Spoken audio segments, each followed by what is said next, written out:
Ladies and gentlemen, boys and girls, taunters, flaunters and mansion haunters, welcome along to the Joe Spiver YouTube channel where we discuss books and little else, and welcome back to a special midweek section that we have made our not quite so weekly routine but fortnightly routine, I guess, and that is venting with verse, folks. See what I did there?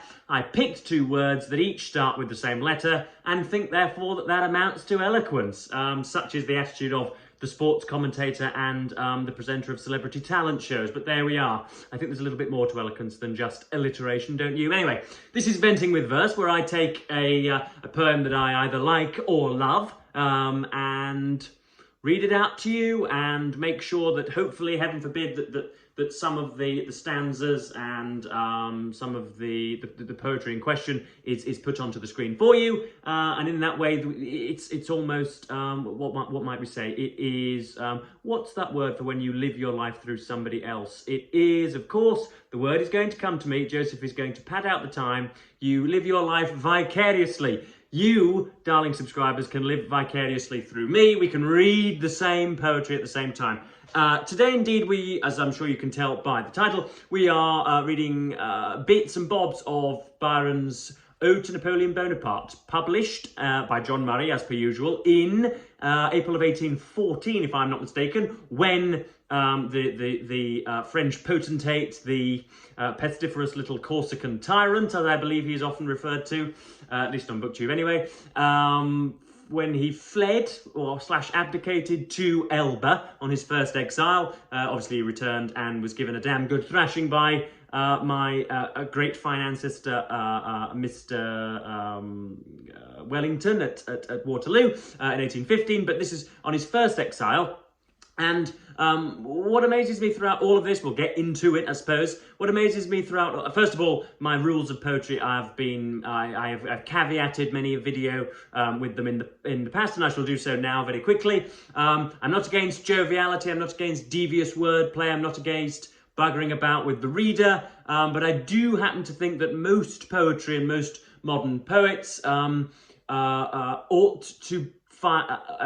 to take on the responsibility of rules and rigour.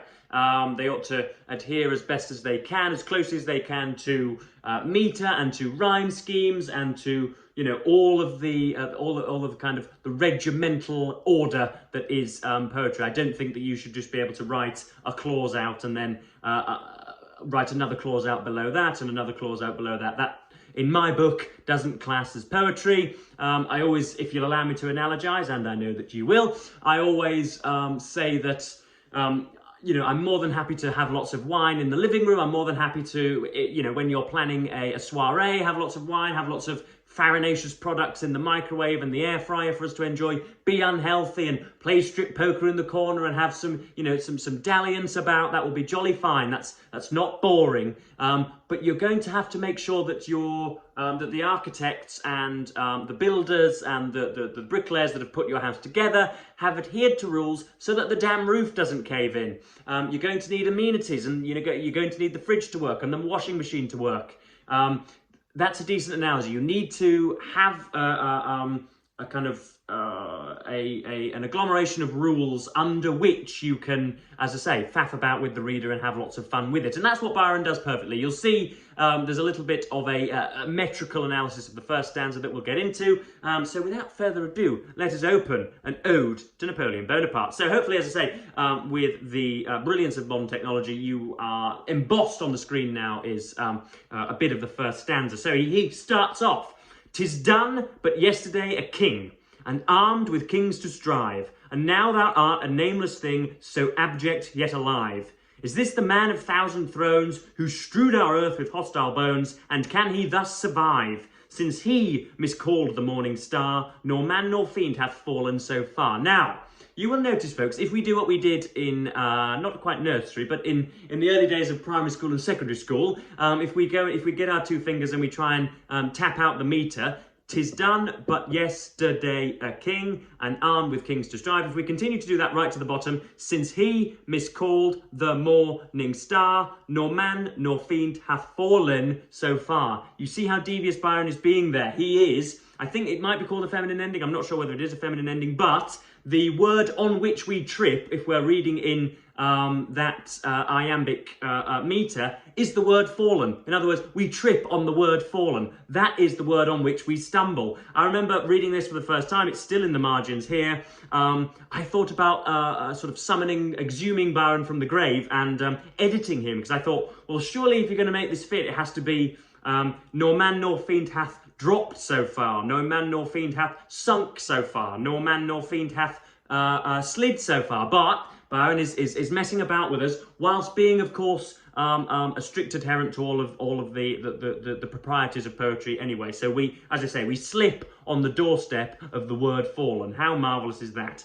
And obviously, he's talking about, yet now thou art a nameless thing. Of course, he still has the name Napoleon Bonaparte when he's residing on Elba, but that hasn't now got the appurtenances of or the regal nature that it has. It is no longer synonymous with military genius or of French advantage and anything like that.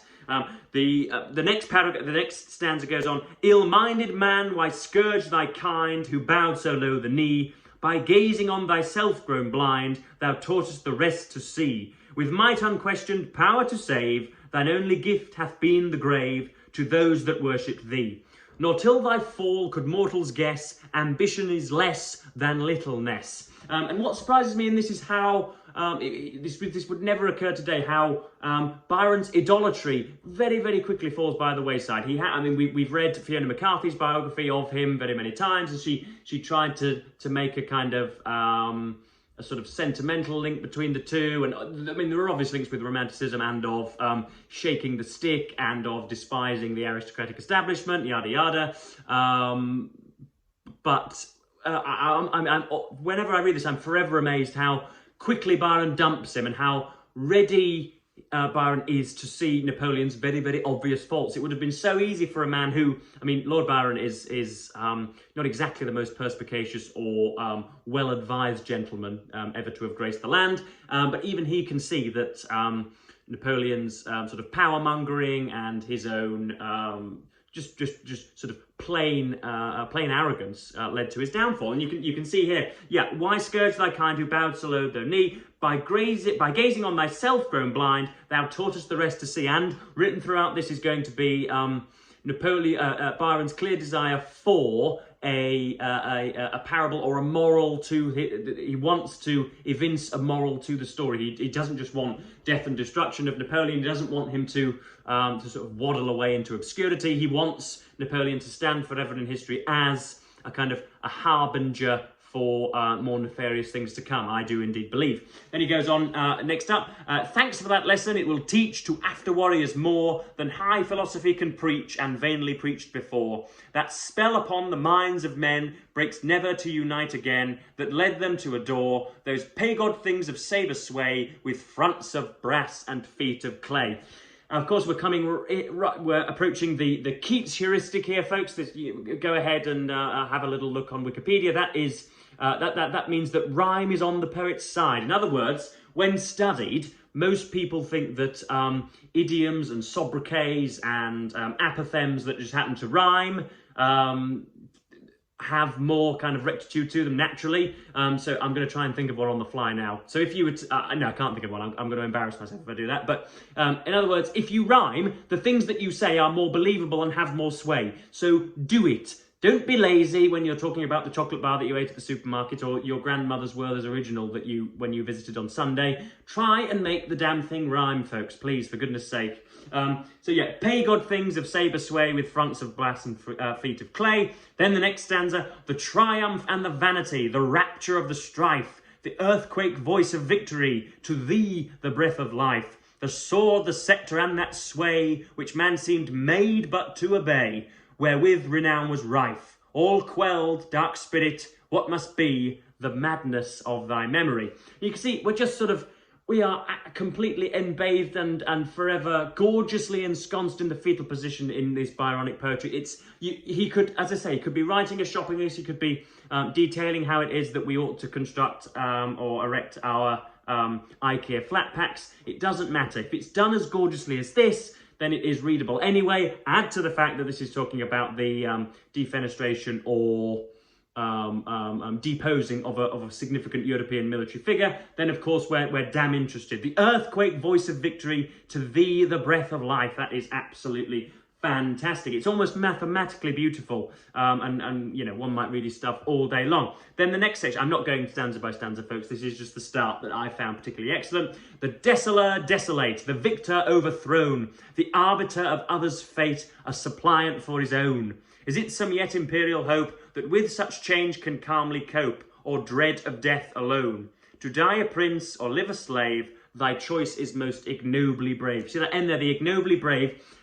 That's obviously I think anyway, a reference to the all or nothing notion of sort of, you know, those people from the lower classes who are so very intent upon seizing power. You know what I mean? Napoleon wasn't exactly of very auspicious beginnings. I think he was from a military family. He wasn't a pauper. You know, he wasn't born in the gutter, but he certainly wasn't as aristocratic as Lord George Gordon Byron was. So I think thy choice is most ignobly brave, the kind of all or nothing impetuosity and immaturity of Napoleon, who couldn't just have, you know, curtailed some of his machinations and therefore, you know, or just, heaven forbid, stayed and catered for the people of France rather than, you know, swashbuckling about Europe as he was so intent upon doing. So that's another nice section there. Then we are up to now to stanza 9, this is a little bit later. But thou from thy reluctant hand the thunderbolt is wrung. Obviously mythologizing him and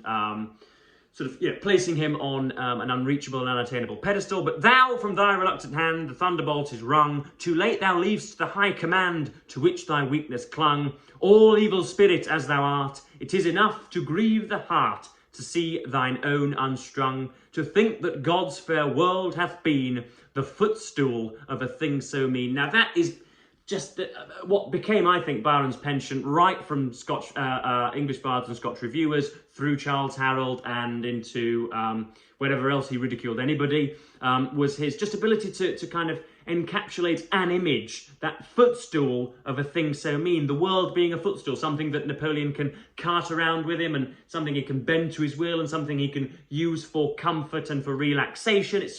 It's excellent. And you can even see there's that very famous picture of Napoleon. I can't think whether it was out at that point, where his arm is leant over a chair and he's kind of really pensive and obviously really racked with not grief, but with doubt about the viability of his current military action.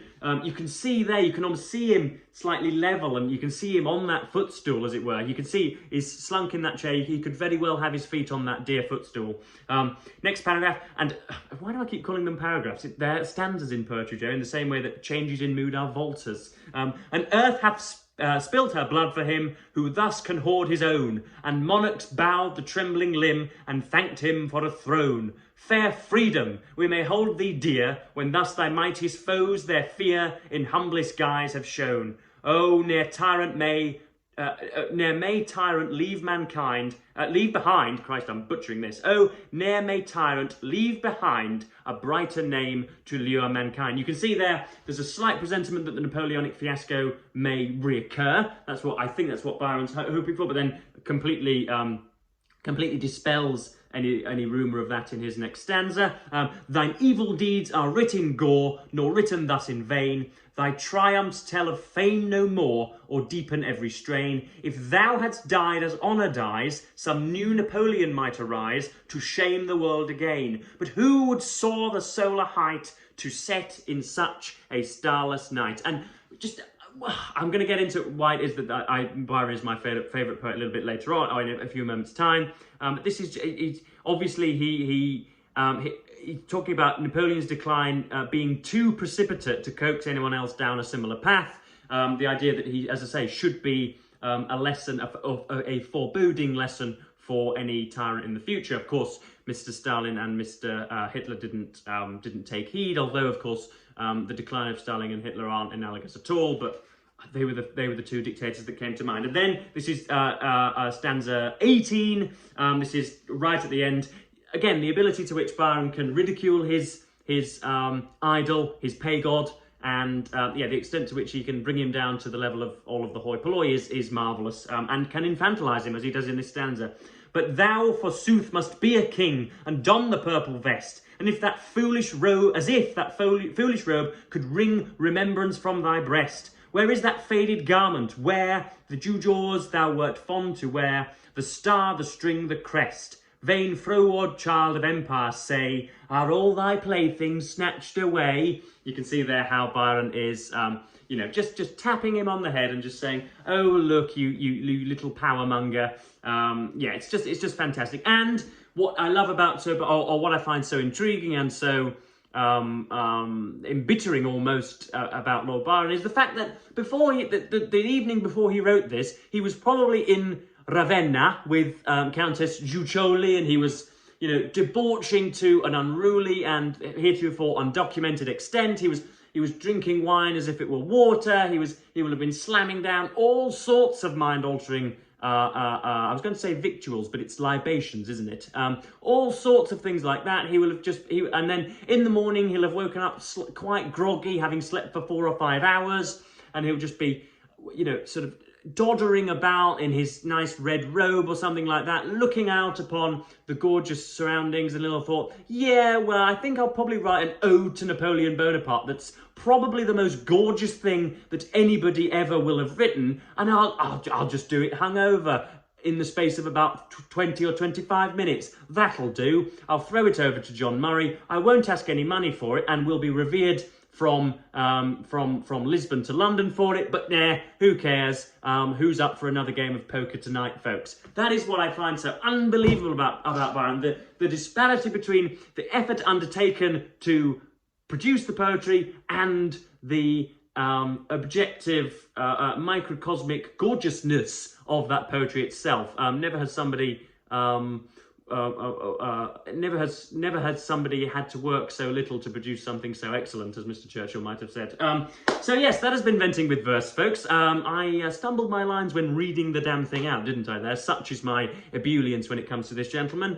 It was indeed, I think, 200 years since his death. Last week, so I could have timed things better and done it last Thursday or whatever, but can't have it all, can we? So yes, thank you all ever so much for your comments. Do keep them coming in. I know that there is a particular peculiar likening for Byron on this channel, so so yeah, please do dapple me with some of your comments down below. So yes, I'm going to say thank you ever so much for watching BookTube, of course, and say goodbye.